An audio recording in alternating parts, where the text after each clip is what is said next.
Hi, I'm Mike Beliveau, and today we're at the Middletown Anglers and Hunters Gun Club, and I've got my Pedersoli Brown Bess Musket. And what we're going to do today is we're going to test the combat effectiveness of this musket against individual soldiers. So we've got a paper soldier target here. This is 2/3 life size. So we're at the 50-yard line. That's where we're going to start.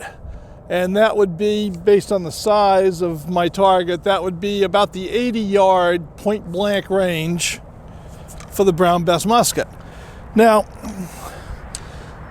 these muskets were generally considered to be efficient out to 100 yards and much less efficient at 150 yards. At 200 yards, they were considered to be worthless, and that was anything from 150 yards out was considered rifle country.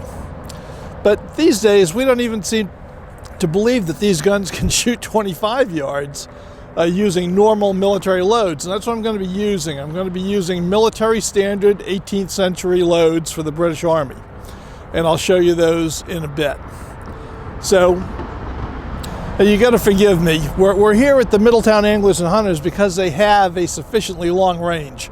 They've got a 200-yard range, and I don't have enough distance at either Duelist Den or at the West Shore Sportsmen's Association to really give this thing a test. Now, unfortunately, the Pennsylvania Turnpike is right there, and that's a problem.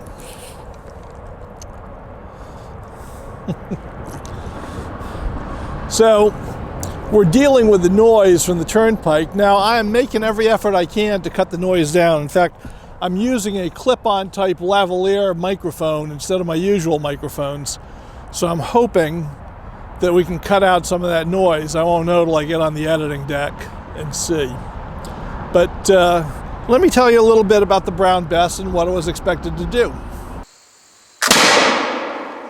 The last time that we were out here, I was conducting a similar test using my fusil de chasse to see what a civilian smoothbore could do against individual opponents at various yardages when it was loaded the way they were loaded in the 18th century.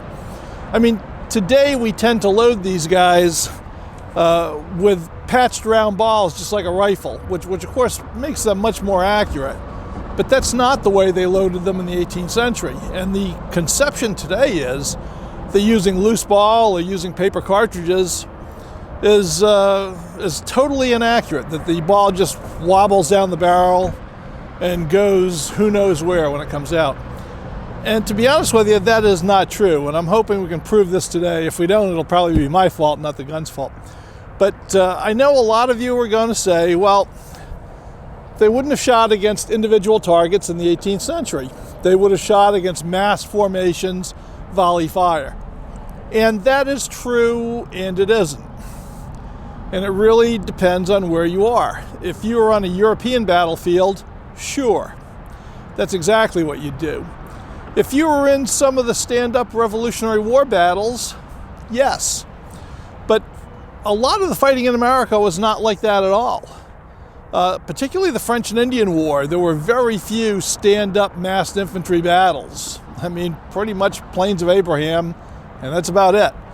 Mostly what you had was forest warfare, right? So, you know, when Braddock was defeated at the Monongahela, it was Native Americans hiding behind trees, taking individual shots at soldiers, and he took like 68%, I think, casualties. He had over 400 killed out of 1,300 men and over 400 wounded.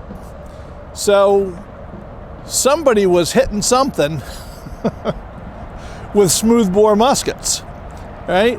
And, you know, the same thing on the American side. I mean, when we fought the Battle of Lake George, it was the same thing. It was not mass formations. It was who could shoot who, right?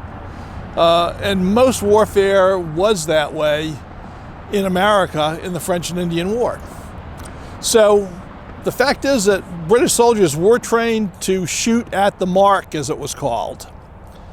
And this gun was expected to be point blank at 80 yards and was expected to drop people at 100 and 125 yards and occasionally 150 yards. So we're going to try to see if it can do that. And of course, after the Battle of the Monongahela, literally 1,000 of these things got picked up off the battlefield by Native Americans, and they used them to great effect for the rest of the war. So these things are not as bad as a lot of people think, and we're going to attempt to prove that today.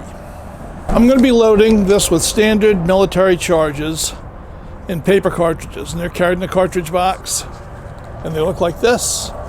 This contains 165 grains of 1F GoX black powder, and we'll see. You know, actually duplicating the 18th century powders is kind of difficult. Swiss would probably be too good. Now, GoX 1F, that should be right in the ballpark, but we might have to go to 2F to really get the same results. But I'm going to try 1F for this test. And the way these things are loaded, and we will load them the same way, I'm going to put a frizzen cover on, because the way these guys were loaded in the 18th century, you started off by priming the pan, and that lead frizzen cover will keep that safe. Even if the hammer should fall, which I don't expect, it's not going to set off the powder in the pan because it's going to catch on the leather and no sparks. So here's how they did it. You bit off the end of the cartridge, and one of the requirements for British soldiers is they had to have at least 2 teeth that mated. Now we're on half cock. I'm priming with the same powder that I'm going to be loading in the charge, which is 1F. So that gives you an idea. They didn't prime with 4F the way we do usually today. Now the entire rest of the charge goes in the barrel, and that is followed by the ball and the paper. Okay? And then that whole thing is rammed down. Now obviously they could do it much faster than I am, and a good guy could do it 3 to 4 shots a minute. I am not a good guy, and I'm not even trying for speed here. I'm just going to try for accuracy. So this is the first round loaded, and after this I'm going to continue loading from my cartridge box as I engage the target. Okay, so let's go do some shooting. Okay, we've got our French soldier target, French infantryman, set up, downrange, 50 yards. It's a 2/3 life-size target, so that's about the equivalent of an 80-yard range for a full-size man, which would be considered point blank for the Brown Bess. So I've loaded this up with a paper cartridge, and I'm going to put 5 shots on him at 50 yards and see how we do. So let's see.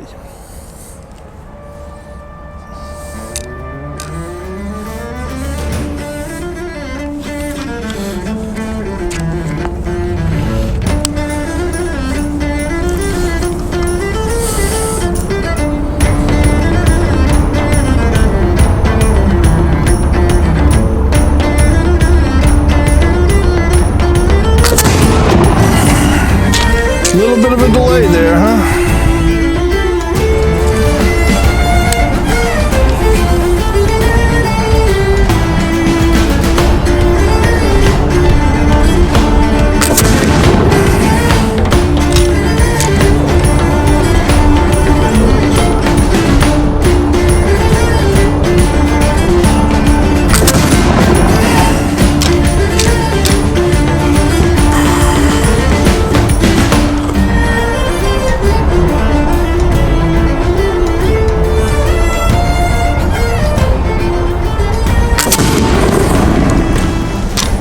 All right, well, let's see how we did. Okay, I'm pretty sure I messed up and I only took 4 shots. I thought I was taking 5, but anyway, how do we do it at point blank range? Well, we got one down here, not so good. one right in the shoulder, and then two right in the chest. I wish I'd shot the fifth one, but I think there's no doubt that at point blank range, we are going to take our man out. As I said, I think there is no doubt that we can hit what we're aiming at. And I'll tell you, I'm used to shooting 2F in this Brown Bess. That 3F, or the 1F I mean, in the priming pan, really caused a delay. So you've really got to not flinch and hold steady. So there we are. Let's move it out a bit and see how we do. I'll tell you, this tricorn does not do much to cut the sun out. Well, I've moved the target back to 75 yards, which is about a 100-yard equivalent for that 2/3 man-sized target. So I'm going to try to remember to put 5 shots on him this time, and let's see if we can hit him every time.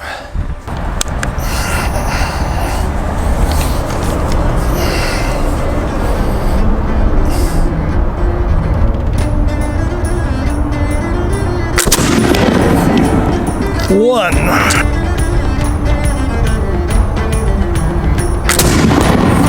Two.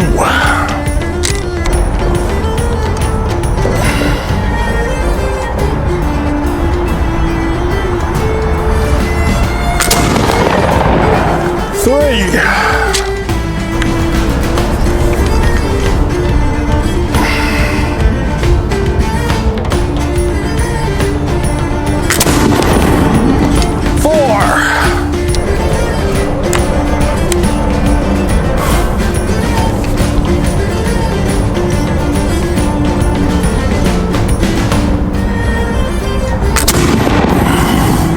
5.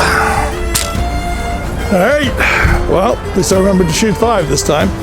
Well, let's go see how I did. I don't know what to say. I mean, it's certainly. Oops. Well, I don't know what to say. It certainly looks like I missed the target clean with 1 shot. I'm sure I shot 5. I'm going to have to go back and count them when I'm on the editing deck, but it's hard for me to believe because 4 of them landed very nicely. 1 in the shoulder, 1 in the guts, 1 in the throat, and 1 that just barely missed him. So a little bit closer aim, and I certainly would have had him with that one. So I don't know where my 5th shot went, but you know, it's got to be my fault and not the guns. So let me mark these.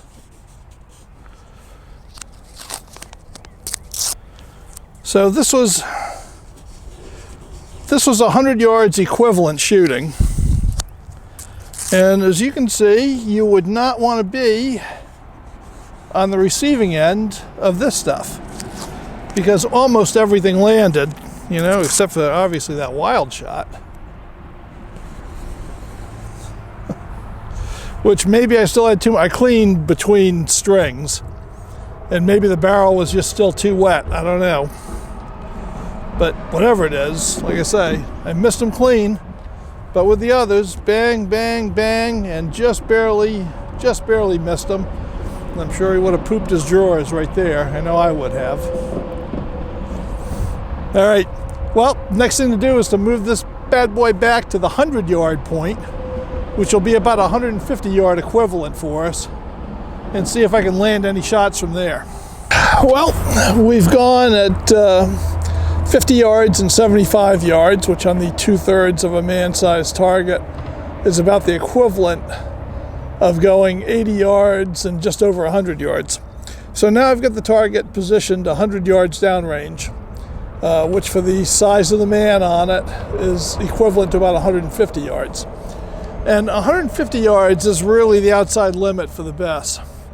The British military doctrine says that a man, a soldier firing it, should be able to hit a 6-foot high by 4-foot wide target half the time at that distance. So in other words, if 2 men are standing abreast, you should be able to pick off one of them, maybe not the one you're aiming at, half of the time. So that's not very good. So let's see how we do. Now, I just want to mention, you know, I've been using these British mil-spec cartridges, and the load is 165 grains. And I know a lot of people think that must be awful to shoot.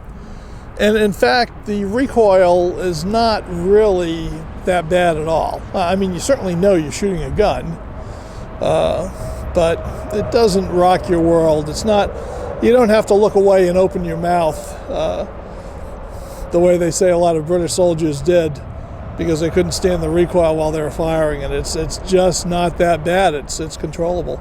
So let's see if I can put some shots on target. I only put 5 cartridges in the box to make sure I shoot 5 this time. Last time, I'm quite sure I shot 5. I won't know until I count the shots on the editing deck. But I only put 4 on paper, and they were all good shots. So it's hard to believe I completely missed with one when I got 4 good shots like that, but it's possible. Because once again, the board's going to be clean. I've tried to dry it real good. So anyway, enough talking. Let's see how I shoot.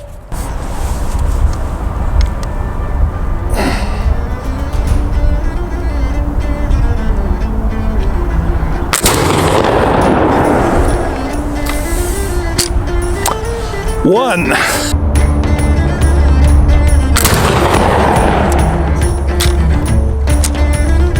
2.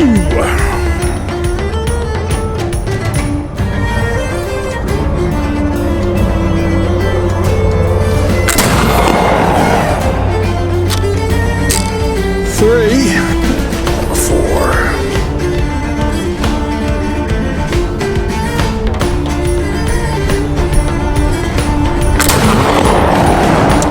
4.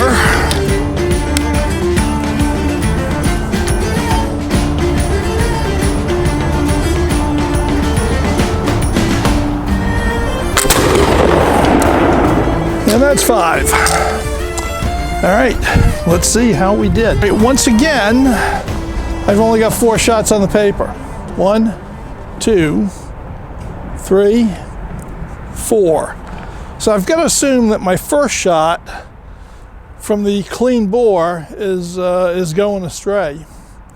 Now, since this is the equivalent of 150 yards, I'm actually doing a little bit better than the British standard because I hit my guy twice. And certainly, I would have been hitting a 4-foot wide target every time. So, the fact is, that's not a sure kill. But I would not want somebody shooting that gun at me at 100 yards because the odds are still pretty good that if they know what they're doing, they're going to take you out. Now, I'm going to experiment a little bit more with different powder charges. The 19th century percussion Brown Bess charge, no priming, was 124 grains of the equivalent of like 2F Swiss. And I'm going to give a load like that a try. I suspect that is going to be pretty clean shooting, more accurate, and maybe a little less whumping on the shoulder than that 165 grain charge. But even that is still doable. So anyway, that's what we got. We tickled them twice. I don't feel too bad about that. On the whole, I think for a military smoothbore, it's shown that it can do skirmishing duties. It could fight in a woodland battle. I mean, anybody within 100 yards of your position is going to be in trouble with that. You have a good chance of taking them out. As we can see, I mean, these shots were all on the money. And these 80-yard equivalent shots were all deadly. So, you know, I would not want to be within 100 yards of that Brown Bess when it was shooting at me with a guy who knew what he was doing. Okay, well, you know, I hope you enjoyed this. And if you did, give it a big thumbs up. It helps out with the algorithm. As always, we welcome your comments, whether they're good or if you're criticizing, that's fine too, as we like to do things better. If you're not a subscriber, please subscribe. And if you want to support us on Patreon, that's fine. But even better if you just go buy a t-shirt or something in the Duelist Den store. which is down below, or you can go to my website and find everything on there, MikeBeliveau.com. And by the way, those of you who tried my website recently as I do this and couldn't get on, I got hacked, and we had some problems with it, but I've got things cleared off now. It's all good to go, and I've got a team putting some more security on the back end of that thing, so which not happen again. So by all means, go on out to the website. We've got a lot more black powder content out there, and I think you'll enjoy it. All right, before I sign off, I just wanted to get your opinion on things. I'm thinking about doing another giveaway on the website, and if I do, I'll give you a video specifically on that later. But what I'm thinking of giving away as a prize is this target, the target that was actually used in this video. And what I want to know is that a prize that anybody would care to get? I'll gladly autograph it. But, if it's just going to be waste paper to you, then, I'll try to think of something else. But I have so many people asking me for these targets, which, by the way, like I said, there's no source for them, though I'm going to see if I can get some printed up by a custom printer, if they are not ridiculously priced. So we'll see. But if you would like this target to be used in a giveaway contest, just let me know. And if people seem okay with that, well, then we'll whip something up. So until then, I'll see you next week.